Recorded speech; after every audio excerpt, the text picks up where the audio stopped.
नमस्कार, मी Saddam Hussain Mulla. SM network प्रस्तुत Ichalkaranji news time मध्ये आपले सहर्ष स्वागत आहे. पाहूया आजच्या ठळक घडामोडी. शासकीय अधिकारींना धमकावून ट्रक वेगाने पळवून शासकीय कामात अडथळा केल्याचे गुन्ह्यातून दोघांची निर्दोष मुक्तता. ॲडव्होकेट लाझिम दस्तगीर मुजावर.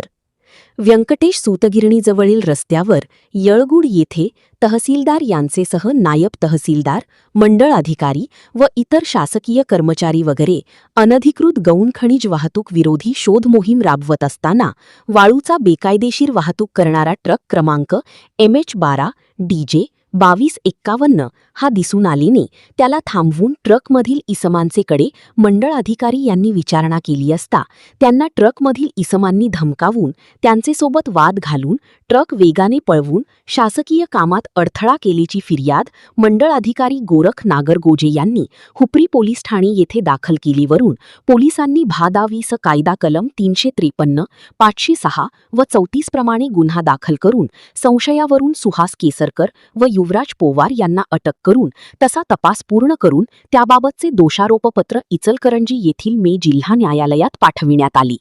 यावेळी दोन्ही आरोपीचे वतीने ॲडव्होकेट लाझिम दस्तगीर मुजावर यांनी काम पाहिले. पोलिसांनी दाखल केले दोषारोपपत्राप्रमाणे खटल्याची सुनावणी मे जिल्हा न्यायालयात सुरू झाली.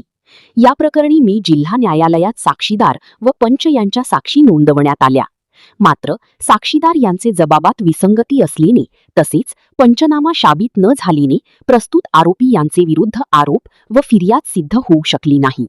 याकरिता संशयित सर्व आरोपीचे वतीने ॲडव्होकेट लाझिम दस्तगीर मुजावर यांनी न्यायालयासमोर काम चालवून जोरदार युक्तिवाद करून दोन्ही आरोपीकरिता बाजू मांडली. कोर्टासमोरील आरोपी विरोधात ठोस पुरावा शाबित न झाल्याने दोन्ही संशयित आरोपीची न्यायालयाने सबळ पुराव्याअभावी निर्दोष मुक्तता केली आहे.